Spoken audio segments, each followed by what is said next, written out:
Hi there, this is going to be a quick video about a carving workshop that I'm going to be attending this afternoon, and it's going to be run by Kevan Palmer, who I've got here and is actually kindly agreed to do a little question and answer as part of the introduction.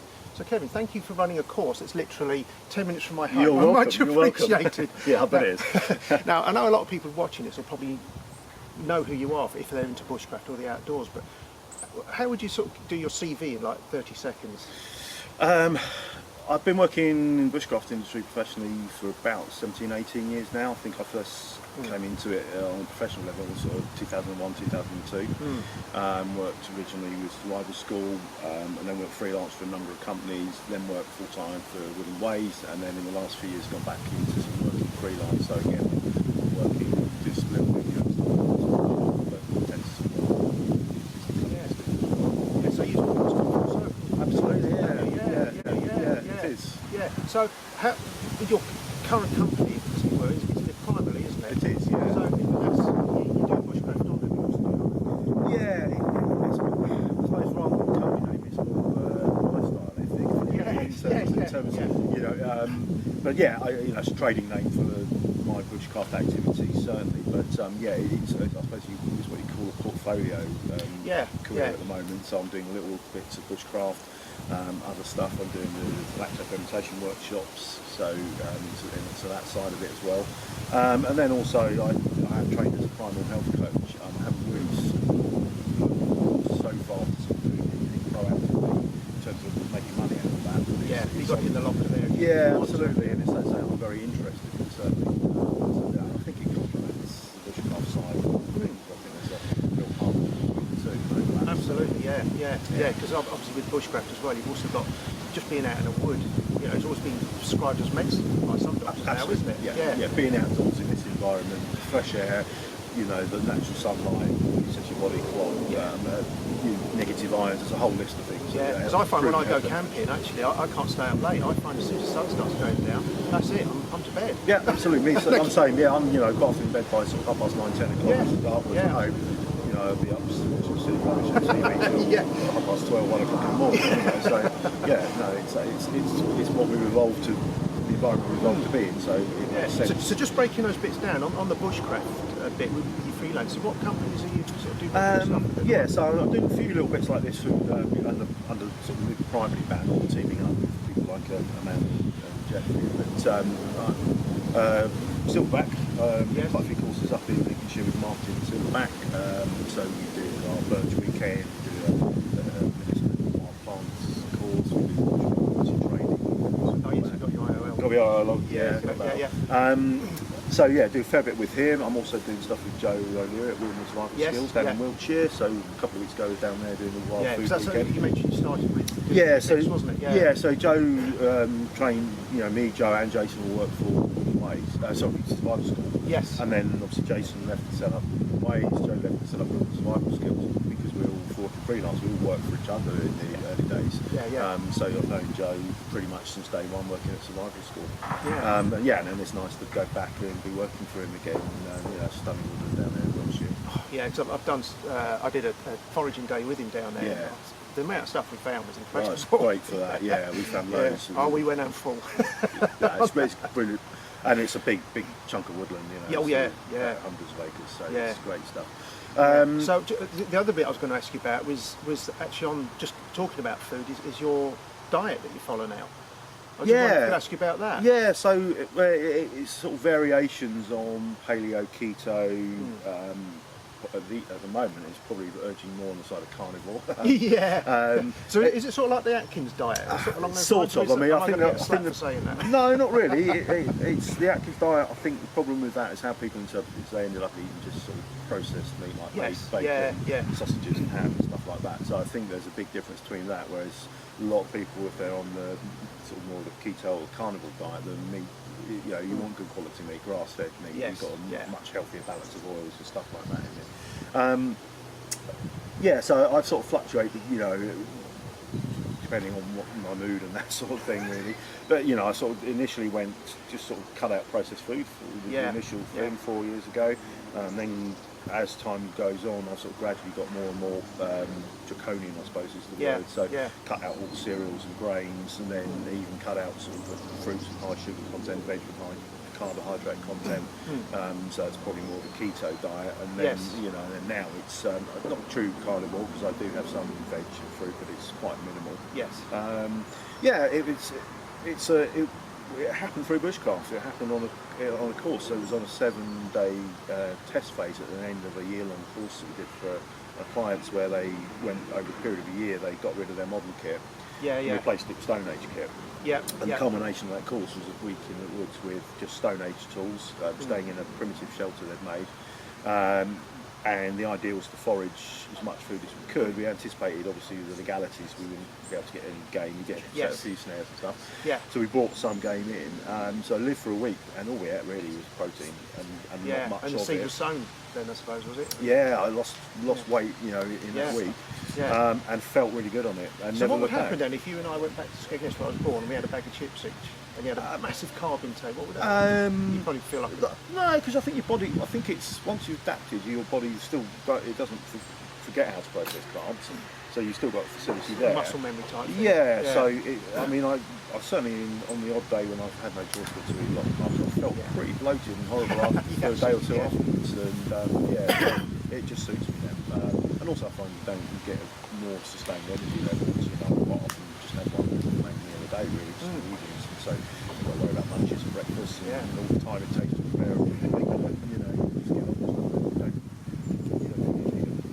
and and of course you probably combine that as well with the lacto fermentation, because obviously I came on your course and you know I'm still doing it now, and again I think it's all sort of, you know, the guy who pioneered a lot of the work on gut microbiology and gut flora and stuff. You know, he spent a lot of time out with the Hadza in Tanzania. And you know, their gut microflora is vastly more diverse than Western people and Western diets. You know, there's lots of reasons for that, I'm sure, but I think one of it is the obsession with health or hygiene and cleanliness that we have in the Western world. Diet and sort of factors, I'm sure. And so, you know, I think there's this overlapping, this link. So a lot of the veg that I do eat would be fermented, which actually makes it more digestible. Absolutely, Your body's a process, and you know, things like milk, kefir and stuff like that, it makes a lot of lactose out, so you can put lactose obviously tolerate that more than you can normal milk. So so I think it includes a lot of fermented foods because I have to keep it on my own workshop, so I've always got stuff kicking around the house. On that, I was just going to finish with she made that video saying my full fridge. Have you got anything else you'd like to say to her? Only that I'm sorry. That's great, Kev. Thanks very much for your time. Thank you. On there, and just draw around, just roughly, just so you've got a guide. It won't necessarily end up like this, but it's just a rough indication of where the spoon's going to be. It's always the first time for everyone. What's that? I say, she's never done it, so it's everyone. No, I think everyone does the not first alone. one. Yeah. So you just got sort of a rough indication. But what we're going to do is really reduce the amount of carbon needed by splitting a lot of the wood off. So what we're going to do at this point, once you've got the rough indication, now with this spoon it's got slightly, you can see it's a gentle curve from the bowl to there, whereas something like that is, you know, quite distinct. The bowl and the handle are quite separate. People tend to jump this way, so that's quite often where your hand is. So I would avoid having your hand there. Put your foot on it, cross your hand over that way, and then that way you're just going to hit your boot before it cuts you. So if I was doing this type of spoon, I would actually cut a line in here, saw down, so make a vertical, we're making something called a stop cut. Okay, so we're going to saw all the way in down there on that side, turn it round, a bit tricky now, but that's why again leaving some extra bits at the end is helpful, because A, you've got a handle to hold it, but also got more wood to put the foot on. And then again, saw down the same amount this side. Same as when we split it in half. So the difference now is we're not going through that middle. When you split through the middle, we'll always follow that central growth ring. Now we've got knots and all sorts of things to contend with. So I might start splitting up here, but that split could go that way, it could go that way, or if I'm lucky, it'll go straight down. So we need to be a little bit more careful now. We need to be watching what's happening. So again, put the knife on the top, roughly lined up with where your stop cut is. Good hammer, and then we're going to start doing this gently. Again, when you're hammering, push down on this handle as well. If you don't do that, the knife is just going to pivot. Okay, so it's really important to just keep that weight on the handle and watch where the split's going. So it's running fairly true at the moment. There was a little bit of a knot there, but it's sort of contoured round, and it's going to hopefully, Yes. yeah, that's it. So if it doesn't come straight out, rather than force it, because otherwise you're just going to take the side of your spoon off, just pop your knife down, and then if we need to, we can just go back with a saw and we can just go in a little bit deeper. Just press the button. Yeah, and then push that at the same time. I don't want to take that out. Yeah, so when you're one of the first things you do once you split like that is actually keep carving till you get like, yeah, so I'll do that. Take it away from the logo.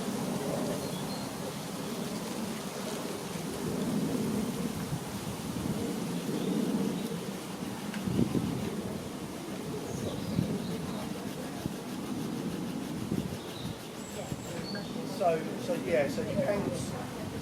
So if you get What it is,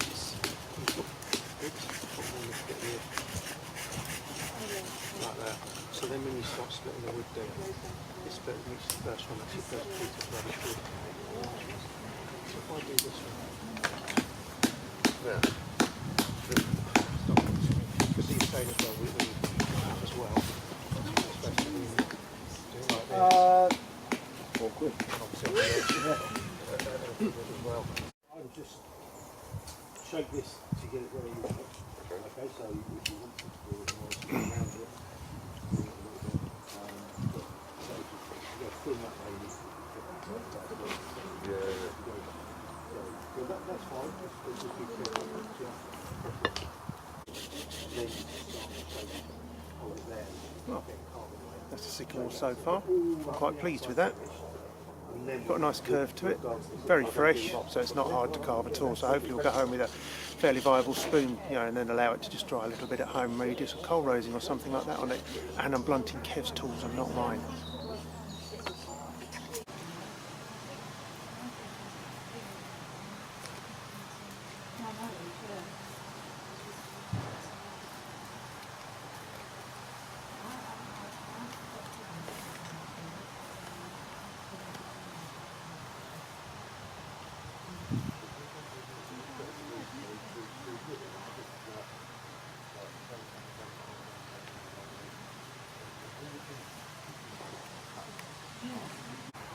So I've pretty much finished the spoon. I've got the shape about where I want it. I'm just going to probably thin the handle out a little bit. But the last thing I've probably got to do before I do the bowl is just get rid of that newer sappy wood in the middle so it doesn't start doing the dirty on me when it starts to dry.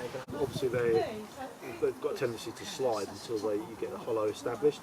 So if there's always a danger if you're holding it or your thumb's there, it can come straight across and hit you. So to minimise that, what you can do to start is just to put your bit of wood on your platform and just in the middle of your bowl, just use it almost like a melon baller.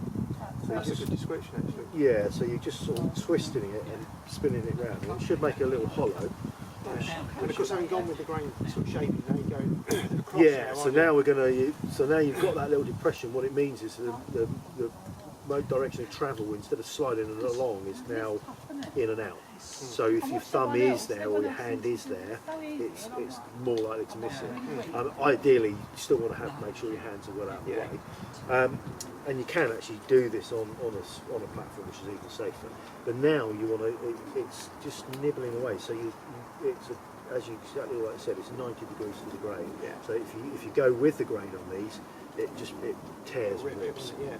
So 90 degrees. Work from one end to the edge to the middle. Oh, I see. Yeah. And after you've melon balled it, then Yeah, sort of and then alternate, you can turn it round and then just keep working from the other edge. And then once you get sort of down, you can sort of do both bits in one go. So you're in and out with that nice curved action. And again, just making sure your thumb and your hand on the opposite side is out of the way. And just keep gently shaping. You can have a little bit of a twist in there. So you know, as you get towards the end of the bowl, you know, you want to follow the shape of the bowl from both sides. You can sort of contour it around. Do you shape near the edge right at the end firstly when you do a spoon? Or leave a rim. Yeah. It depends really. I go with the flow. Sometimes I decide that I want it to sort of really be a thin edge spoon. Yeah, yeah. You know, if it's an eating one, certainly. But yeah, if it's serving spoon, sometimes. Yeah, or a coffee measure is going to be a bit. Yeah, I mean, with depending on the woods, if it's too thin, it can catch and split and start to tear a little bit. So sometimes it's going to prolong the life of it to keep it thicker. But, but yeah, Brilliant. just sort of normally on the whim, decide at the last minute what we're going to do.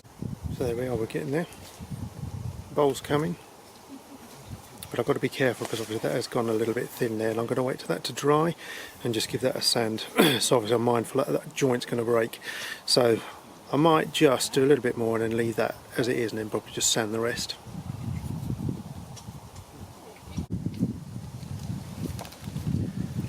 And then with the nose one, we might use a slightly different grip on this, depending. So you just again very carefully, because you've got your ball of your thumb there, just pushing towards it, so you're using the fingers of this hand to push the blade towards that stop cut.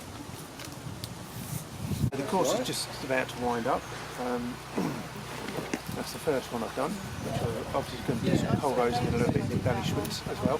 Handle went a bit thin, as I said, but I'm still happy with that. I decided not to do a wood spirit in the end because I'm such ants in the pants sort of person when I do a spoon. I did another, so that's going to need a bit more work than the first one, but yeah, again that's not bad. I've roughed that out really quickly, and that's lime, whereas the first one is actually sycamore. I just thought I'd show you this spoon that actually Kevin's card, not finished it yet, but this was a bit of sycamore, but just look at the colour on that. That's superb.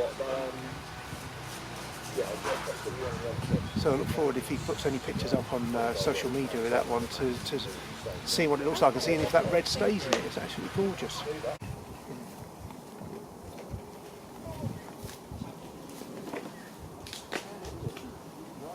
Really good effort there.